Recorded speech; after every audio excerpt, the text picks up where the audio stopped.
if you open your PowerPoint slides, today we're talking about the nervous system. So if you remember when we began the course, we said in biology, we divide biology into two segments. We have homeostasis and we have reproduction. So biology is divided into homeostasis and reproduction. Homeostasis and reproduction. So all the systems except the male reproductive system, and the female's reproductive system, these deal with reproduction. Everything else from the nervous system, renal system, cardiovascular system, endocrine system, respiratory system, digestive system, immune system, and the lymphatic system. So all of these systems are preoccupied with restoring homeostasis, survival, the survival of the individual. But when we're talking about the male reproductive system and the female reproductive system, these are not systems that are concerned with the survival of the individual organism per se. These are systems that are concerned with the survival of the population, the propagation of the entire population of the organism. So many organisms can be infertile. Infertile. What does infertile or infertile mean? You can't reproduce. Yeah, you cannot reproduce. So these people that have infertility have no problem with homeostasis. They could be in excellent state of homeostasis because these systems are not there to ensure that of survival. But is their population going to survive? Their population is not going to survive. So these other systems, we discussed the respiratory system. Respiratory system is responsible for the homeostasis of oxygen, the homeostasis of carbon dioxide, the homeostasis of the pH. We don't want our blood to acidosis. We don't want the blood to have alkalosis. We do not want the blood to have too much carbon dioxide. We do not want the blood to have too much oxygen. So that's homeostasis. We don't want hyper, we don't want hypo. What do we want? U. So when you restore the U state, that is when you restore homeostasis. For the cardiovascular system, we do not want hypertension, blood pressure so high. We do not want hypotension, blood pressure so low. We want tension. And who's responsible of that? That is your cardiovascular system. And digestive system is responsible for balancing. We don't want obesity. We don't want malnutrition. We want in the range of homeostasis. And today we're going to talk about the nervous system because all of these systems, they are connected and they work together to ensure that you achieve and you maintain homeostasis.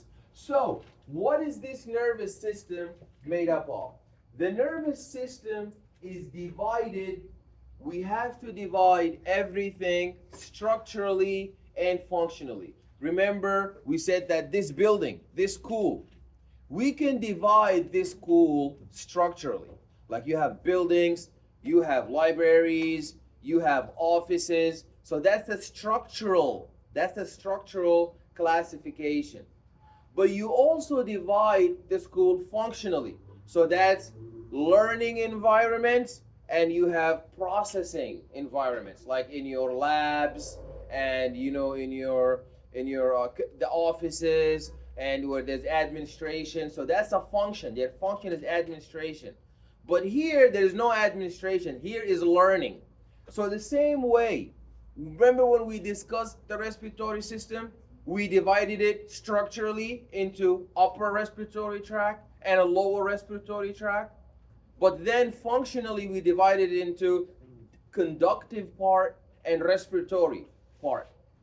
Internal respiration, external respiration. So that's based on function. The digestive system, if you remember, we divided the digestive system into upper digestive tract and a lower digestive tract. For the endoscopy, remember the endoscopy? We put the camera and the knife to get the biopsy and examine under the microscope to see if there's any cancer. So we divided the digestive system into upper digestive tract and lower digestive tract. That's structurally.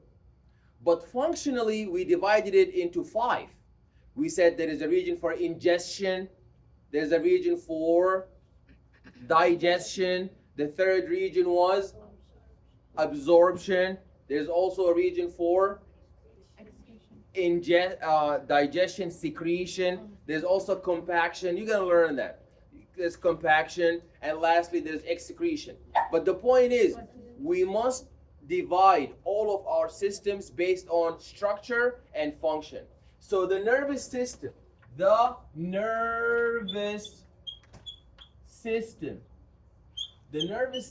is divided structurally into 2 parts. What are the 2 parts that make up our nervous system? The first one is the brain. Yeah, excellent. The spinal cord. The brain and the spinal cord. The brain and the spinal cord. So, let's look here. If you look at this photo, you have pink and yellow. If you look at the nervous system structurally, you divide it into, there's a little mistake here. The structure is actually divided into CNS, which means central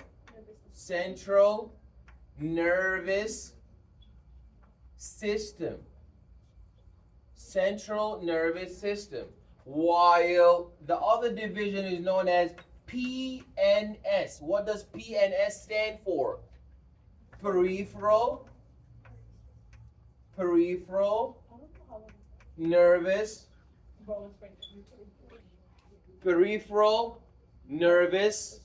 system. Now, the central nervous system is further divided into 2 divisions. You have the brain,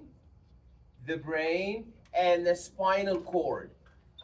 Now, can you tell why they call it the central nervous system? Because it's at the center, in the middle. So you have your brain. You see this helmet, this skull cap?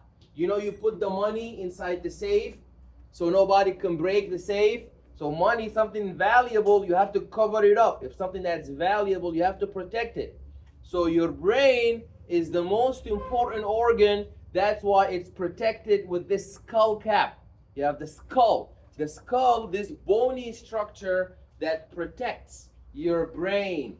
And what about your spinal cord? Spinal cord is protected with your rib cage and your vertebral column. So they have like their own vertebra. These are the helmets that protect your spinal cord. But point is, it's in the middle. That's the central. And not only it's central because its location is in the middle, but also because its function. It is a central function. Sometimes they say the central station. Central means computer. Why do they call the CPU? Do you guys know the CPU? What's a CPU? Computer CPU. What's a CPU? Central Processing Unit. That is the CPU. Where's the CPU? It's right here. So this CPU is the where you press the button to start the computer. That's known as the CPU, the Central Processing Unit. And so is your CNS. That's your computer. That's the processing unit. So if you want to move your legs, if you want to move your legs, it is your spinal cord who's going to be the center that's going to be responsible for generating that movement. If you want to move your arms, you want to move your head, it is your brain that's going to be the center for integrating that movement. So the central nervous system is the integration center. It is the center for integration of the information. And so is the spinal cord. So the spinal cord is the brain of the lower limbs, and the brain is the center of the upper limb, and the spinal cord is the center of the lower limbs. And then you have the peripheral nervous system. The peripheral nervous system is not a computer. It is not like the central nervous system. It does not process anything. It relays input signal. It relays input signals. So if we look now at our modified model of the central nervous system, we will see that this central nervous system is a computer. So let's make our central nervous system. That is our integration center. That is our central nervous system. That's our CNS, central nervous system.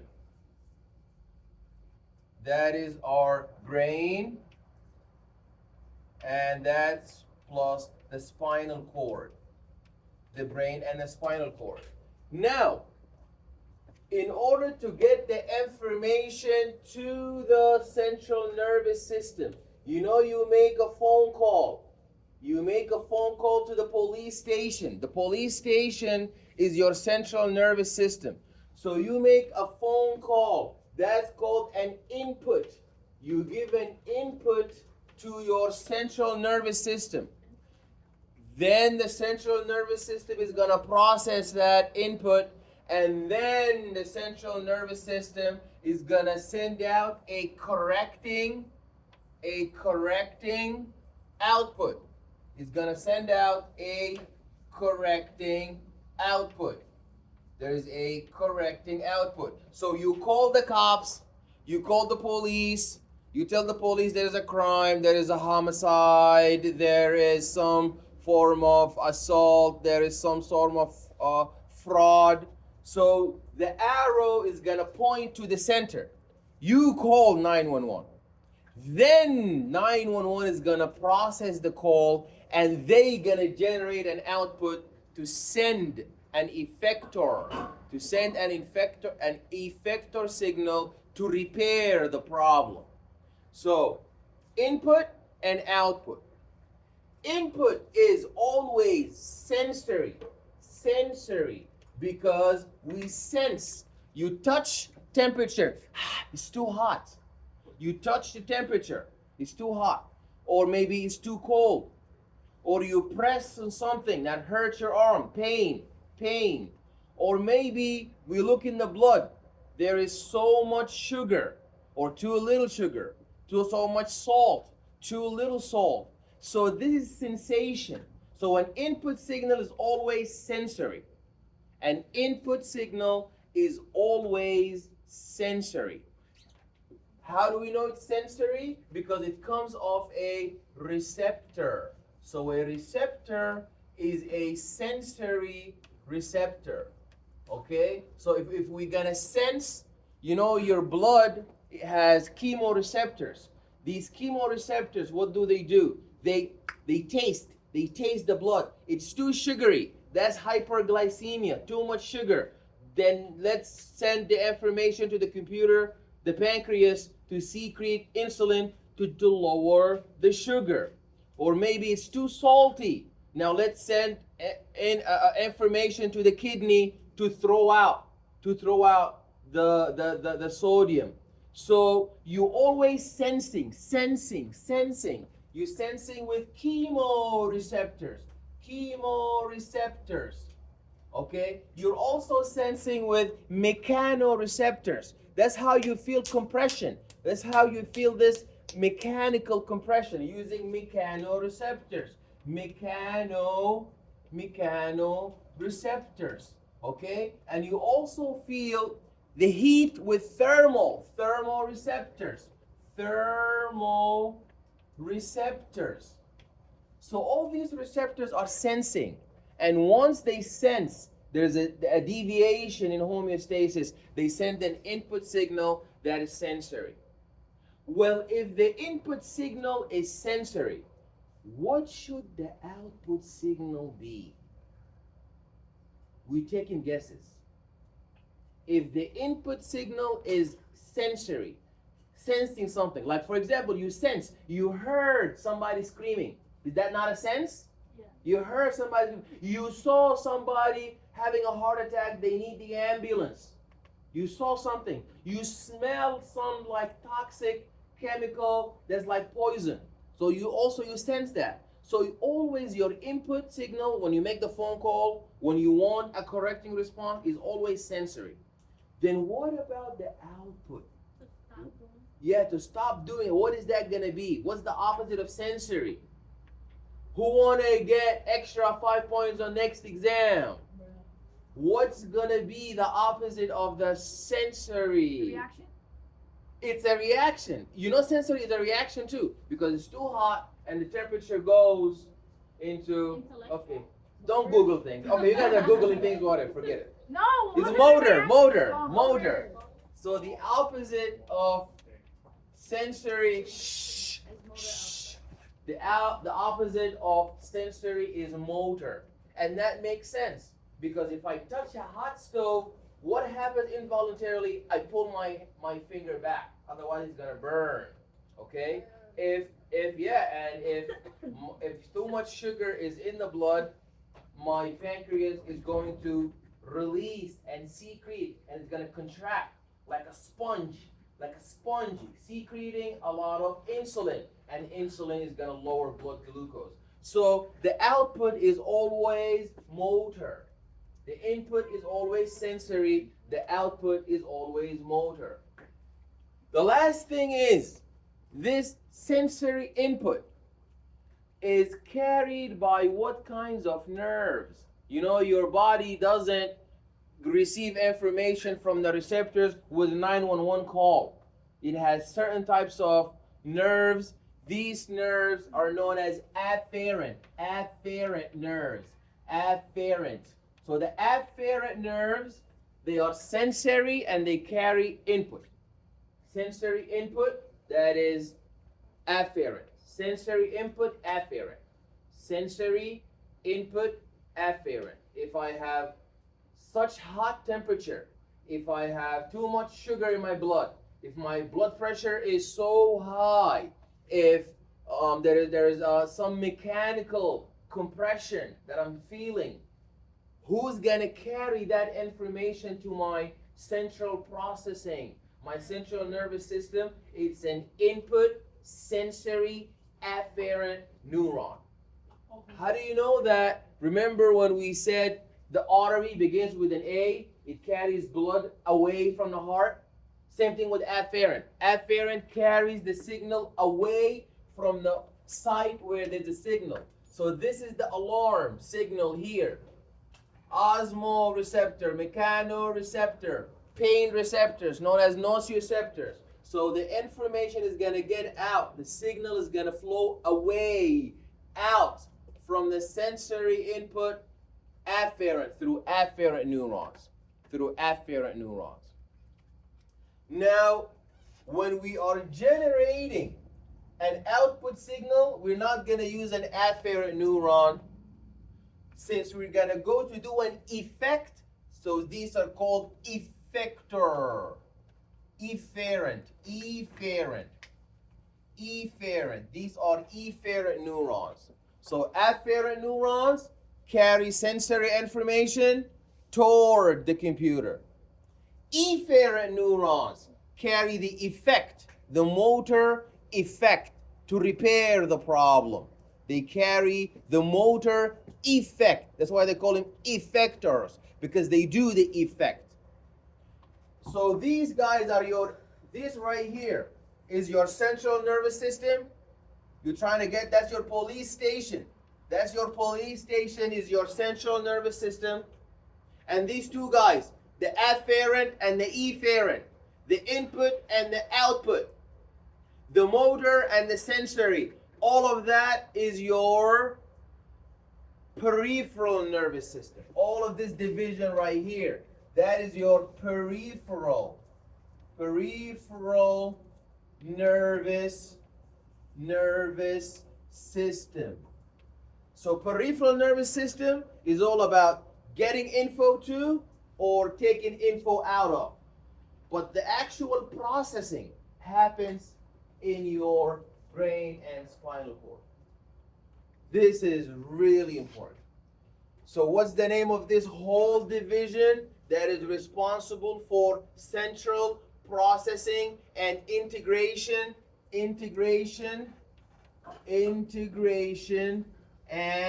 central processing? You see, that's why I have the arrows indicating that there is processing of information to send out correcting signals. That is your central nervous system. And what's the name of this division that is responsible for bringing inwardly input, afferent sensory information, and sending out output, motor efferent signals? What division is that? That is the peripheral nervous system. It just sends because the output comes from the central. Yeah, it just mediates. It's like a phone line. So the central nervous system just processes everything, and then the peripheral sends and removes. It processes, but it also receives. It receives, processes, and send out. Like a police station. They receive the phone call, they send out the cop. They receive the phone call, they make a case, and they send out the police. Like a hospital. They receive the 911 ambulance, they process the information, send out the ambulance. So this is for processing. The brain and the spinal cord is to process, while the peripheral nervous system is to get the information there. The hospital is never going to go, somebody needs ambulance, unless somebody calls, until the afferent information gets there, the sensory, the input gets there. With no input, there's going to be no output. With no call, there's going to be no ambulance call. Okay, so that is the brain, that's the spinal cord, and these are the different regions of your brain. And we're going to look at them in the model. So you have the cerebrum, that is the outsider region, and you have the corpus callosum, that is the sagittal plane. So when we cut our brain in half, we look at it sagittally. So examining the brain sagittally shows us these very interesting parts. So the brain has centers. Center for thirst, center for hunger, center for balance, center for walking, center for emotion, happiness, center for excitement, center for reproduction, center for everything is in your brain. That's why stroke is very dangerous, because stroke or a tumor means a certain region of the brain is damaged for good. It's not going to work no more. And because it's not going to work no more, if you call that region is not going to respond. It's not going to process anything. It's not going to generate an output. And that's going to be that kind of person. So people have different kinds of strokes. One person has a stroke, they cannot walk. One person has a stroke, they cannot see. Another person has a stroke, they cannot hear. So that shows you the stroke has hit a different region, and each region is responsible for something. You know, in the police station, there is a region for check fraud, region for robbery, region for homicide. So imagine one entire floor is not working. So if there is homicide, nobody's gonna take care of that because that whole region is gone. So that's why. And another thing you have to know is that this brain tissue is non-regenerative. It's not like your skin. You get a skin cut, your skin grows back again. Okay, your skeletal muscle is injured, it heals right back. But your brain tissue, if it's damaged for good. It's never coming back. That's why we don't have stroke in our skin, we don't have stroke in our muscle, we only have stroke in the brain because that's non-regenerative. What does non-regenerative mean? Can't fix it. We cannot enter the cell division cycle. We cannot. How many phases are in the cell division cycle? 2. The first phase is known as interphase. And interphase is divided into 3 parts. You have the G1, the S, and the G2. That's interphase. Then after interphase, what's that second phase? Mitosis. And mitosis is divided into prophase, prometaphase, then metaphase, then anaphase, then telophase, then cytokinesis. So this cycle is gonna spin. If we spin the cycle, we're gonna get new cells. Why do we have mitosis? So when the baby is growing up, how come the baby is born and they are only 10 pounds and 20 years later they are 200 pounds? So that shows you the cells are in the cell division cycle. The cells are dividing for growth. What is another reason why the cell would enter the cell division cycle besides wanting to grow up and develop? Make what? Yeah, so to heal, for healing. If you're injured, you need to heal, so it's gonna enter the cell division cycle again. Your neurons can never do that. Your neurons will ever enter the cell division cycle, except when you're a baby growing up. When your brain is fully developed, that's it. So smoking the weed, smoking the cigarette, and drinking the alcohol is gonna destroy the brain for good. So your brain, you take care of it, no stress, you eat healthy, because if not too much sugar, not too much sugar, because if too much, then you're gonna damage the brain. It can never enter the cell cycle. It's gonna tell you, I'm not a skin. You know, your skin, you scratch your skin, it goes right back. That's the truth. So it can never enter the cell division cycle. How many phases are in the cell cycle? 2. What are they? Interphase and mitosis. Interphase is divided into how many parts? 3. G1, S, and G2. While mitosis is divided into the prophase, the prometaphase. We're not doing the cell division cycle, but just be familiar that that's how we're gonna birth new cells. Why do we need to enter the cell division cycle? What are the 2 reasons why we enter the cell division cycle? For healing, excellent, for healing, and for development, growth and development. Very good. Wouldn't it be reproduction? No, reproduction is when we do the reproductive system. Now this is homeostasis. Yes. Do you have so a stroke? Do you get a stroke from anything, or is it something that runs in a family? So the stroke is something terminal. It builds up. You know, like a fire, it begins with a spark, and you ignore it.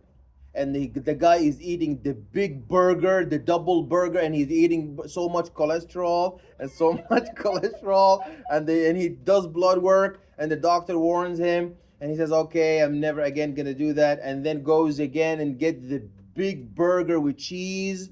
So that is going to put plaque in the conduits in your blood vessels. So That's not like enough. Heart murmur, right? Yeah, the heart murmur is when remember the chorda tendineae, those valves, they are so weak. So now they reflux. They're supposed to open one way, now they open 2 ways. So the blood, when the heart is pumping, flows out of the heart and returns back to the heart again, making that sound. Lub, dub, drup. Instead of making 2 sounds, lub, dub, Now it makes 3 sounds. Lup, dup, drup, lup, dup, drup. Yeah, So, we get it. so that means, yeah, so if you eat unhealthy and you have all of this unhealthy lifestyle, you don't exercise, your blood pressure is going to go up. So what happens in stroke is, you know, the brain is a tissue. It needs oxygen. It needs nutrients. It needs blood to remove all the metabolic toxic waste building up. But because there's so much cholesterol in the food that's unhealthy, people never go to the nutritionist. They just want to eat however they want to eat. And then that's a big problem because all this sugar building up from the soda and from the unhealthy food and all of the cholesterol is going to start building up on the walls of the arteries, decreasing the amount of blood that's going to perfuse your brain. And the brain is thirsty. It's going to undergo ischemia. I need oxygen. I need ATP. I need nutrient. There's so much metabolic waste building up. Please come remove it. The blood will say, I can't get to that. It's too crowded because the passageway is so full of cholesterol and so full of sugar, is impeding my passage. And you got to wait. And the brain says, I cannot wait. And then the brain died. That's a stroke. Yeah. Okay, so the nervous system has 2 major anatomical subdivisions. The central nervous system right here, blue, the central nervous system is the brain and the spinal cord. And you see the central nervous system is the brain and the spinal cord. The peripheral nervous system is made up of nerves and ganglia. The nerve is a bundle of nerve fibers or axons wrapped around in fibrous connective tissue, while the ganglion is a knot-like swelling in the nerve where the neuron cell bodies of the peripheral nervous system are connected. So that's just how we assemble the nerves of the peripheral nervous system. We call them ganglion. So we talked about this already. So the functional, so now we're not looking at structural division. These are structural divisions. Structure. Now there's no more structure. That's function, functional.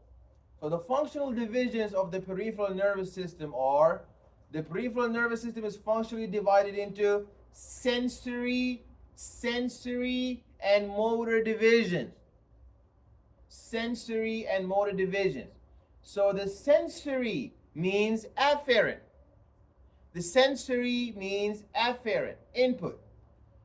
And there's also a division known as somatic and visceral. What is somatic and visceral? Somatic means you get this information from tough tissue, like your bones, like your joints, like your ligaments, like your muscles, then that's somatic. So if I have a sensory input afferent neuron, that's not enough because now I gotta tell, what is it coming from? Is it coming from tough tissue? That's somatic. If it's coming from soft tissue, your lung, your heart, your pancreas, that's visceral. Visceral. What would your skin? Your skin, that's very tough. Your skin, that's somatic. You touch something. Yeah. That, like something hot and then your body reacts to it. Yeah. That's somatic. Yeah. So if your skin, that's somatic. If it's carrying sensory information from the skin, that is somatic sensory input afferent. If it's carrying information from tough tissue, that's somatic. If it's carrying information, sensory information from really soft tissue, the soft tissue you're protecting with your bones, like the pancreas, like the heart, like the bladder in the pelvic girdle, like your heart. So that is visceral. Visceral. And same thing with motor. If you're carrying an output from a really tough tissue, your skin, your joints, then that is known as somatic motor. So visceral is more like sensitive parts of your body. So like more like if you have like a heart attack, that Yeah. would be like something where you can't breathe, so like asthma and stuff like that. Yeah, so that's visceral. But somatic is when you're dealing with, it's the same concept. It's just who you're dealing with. If you're dealing with really tough tissue, that is known as somatic. If you're dealing with really really soft tissue, that is visceral. But the same law. Sensory is still sensory. Sensory is still input. Sensory is still afferent. But if it's coming from soft tissue, that is visceral. And if it's coming from tough tissue, that's somatic. The output is motor. But what output is it? Output of soft tissue, that is visceral motor. If it's output of a tough tissue, that is somatic motor. So soft is visceral. That's why they call them the viscera. Soft tissue is visceral. Soft is visceral. And tough is somatic. So if you look in the slide, it'll tell you that the sensory afferent carries signal from the receptors and the sense organs to the central nervous system. The somatic sensory division, you see, somatic. Now it deals with skin. See, skin is tough. Skin, tough. Muscle, tough. Bones, tough. Joints, tough. So that is somatic sensory. If we're carrying sensory from so soft tissue, like the heart is soft, the lung is soft, stomach is soft, the urinary bladder is soft, that is visceral sensory division. Visceral sensory division. So that's our division. So now this is a really nice diagram because it combines both classifications.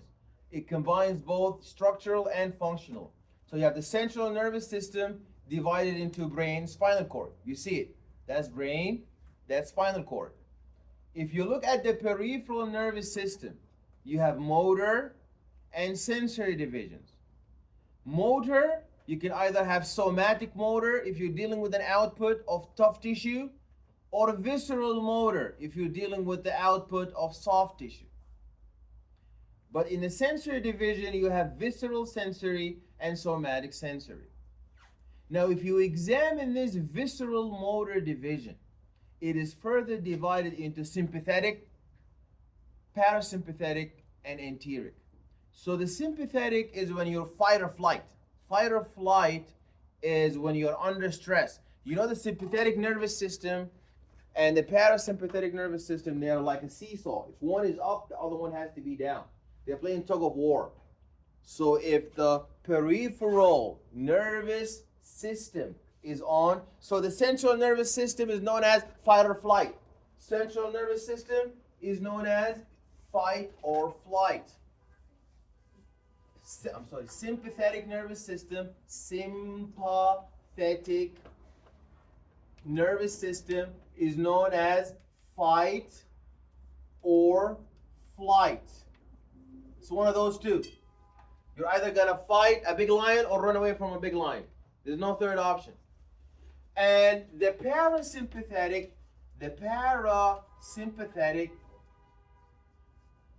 is known as rest and digest. Rest and digest. So parasympathetic, rest and digest. Sympathetic, fight or flight. Can you write it a little neater? Okay. Rest and digest. Parasympathetic is rest and digest. That's as near as I can get. Rest and digest. And these are all here, down here. You see this arrow in the bottom here? If you're dealing with this bottom arrow of motor output, that is efferent, that is known as the sympathetic if you are under stress, or parasympathetic if you are resting and digesting. And the third division is your digestive system. Remember last week we said when you swallow the food down the esophagus, you have the ripple effect, the wave-like ripple effect. You have the peristalsis. Who's making that? The nervous system. So that's why it's a whole division. The nerves that make your stomach churn and compress the food. Who's making that? Who's making the stomach crush the food? It's the enteric nervous system. So your digestive system has a whole branch in the nervous system known as the enteric nervous system.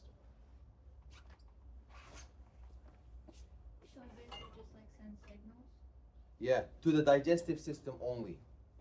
To the digestive system only. So there are universal properties of a neuron. So the cell of the nervous system is known as a neuron.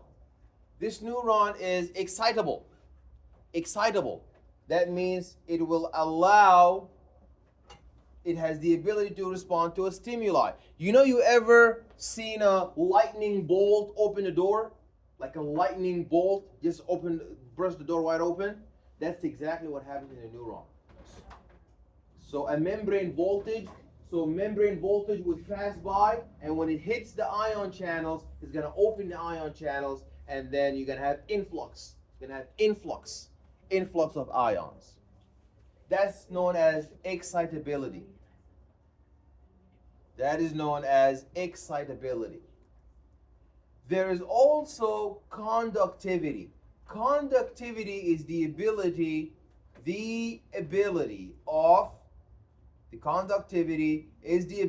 of these neurons to produce electrical signals that are conducted to other cells.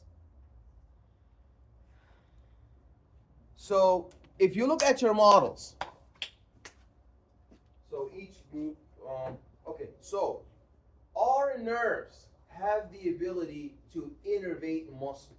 So if I ask you on the lab practice an easy question as, what is this structure? That's a muscle. That's a muscle. And the muscle tissue is very close to the nerve tissue. Why is that? Because both of them are excitable. Both of them are excitable. Both of them have the ability to be excited with membrane voltage. Good luck with your skin being excitable. Skin is not excitable. The bone is not excitable. The blood is not excitable. But you should, because like when we like get burned, we sense it. Yeah, you Wouldn't that sensed be it like because of the nerves in the skin, but the skin itself is not excitable. Is muscle So it's not excitable supposed to 'cause know it your- contracts? Yeah, It's excellent. our skin, it's our muscles that are with it. Yeah, so the skin is a layer that is so intimately Like, it doesn't touching move. your muscle. So for example, your facial expression. So if a patient comes to the doctor's office, the doctor is looking and assessing the mental state of the patient by looking at the face. You know, you can tell if you're happy, if you're sad, if you're depressed, if you have anxiety. But a veterinarian, the doctor of the animals, the veterinarian can never look in the face of the animal and tell how they're feeling. Because animals, they're not like us. Their facial expressions cannot be read because the muscle system underneath is different than ours. Ours is so closely connected to the skin. So on the exam, on the practical, what is this structure here? That is a muscle. That is a muscle. So we have different muscles in our lower limbs. So if you are below the midline, below the waist, that means your lower limb. If you are above, if you are above the midline, that is a upper limb. So you have two upper limbs. These are your arm and your, what's that called? What is this called? Brain? What is this? So this is my arm, right here, my bicep. That's my arm. What is that called? Here, in the middle, between my hand and my arm. Is it something brainy or something? The elbow is the joint. The elbow is the joint. You see, it's a fulcrum. That's my elbow. I'm not asking about the elbow. I'm asking about this whole region. So you see, if this is my hand, if this is my hand, if that is my hand, that's my shoulder, that's my hand, that's my elbow. So right here, right here, that's my elbow. That's my elbow. And this is my arm. And that's my hand right below my wrist. That's my wrist. What is this region up here? That's your forearm. Very good. So you have muscles of the forearm, muscles of the arm, muscles of the shoulder, and all of them, they are highly innervated. So meaning that the nerves stimulate them to contract. When the muscle contracts, what happens to it? Does it get longer or does it get shorter? Get shorter. Get shorter. So these are muscles. Then when we examine our brain, when we look at our brain,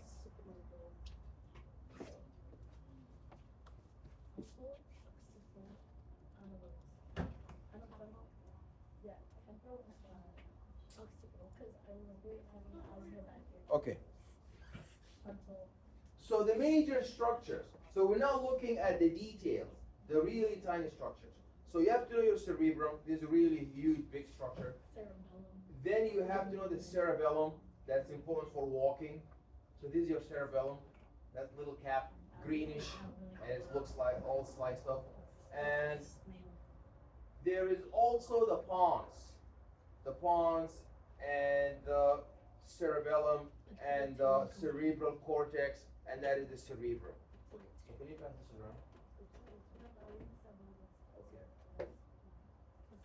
All right. So can you guys now divide into groups and start to examine the structure of the brain?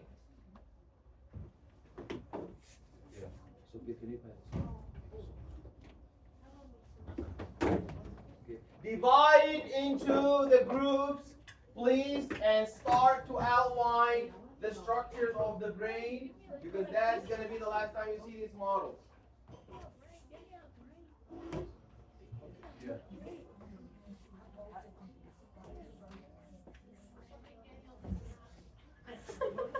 Something Daniel doesn't What?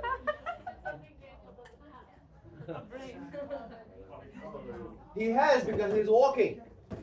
You know, if you have He no has to be a brain, full-on honor student. if you have no brain, you will not be able to walk. It's not true.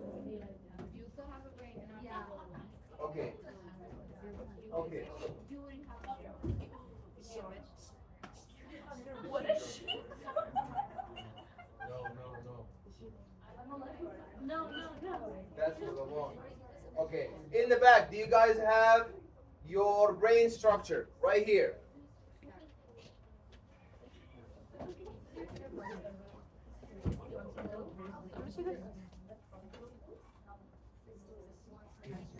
What the hell is this noise? So you're touching everything.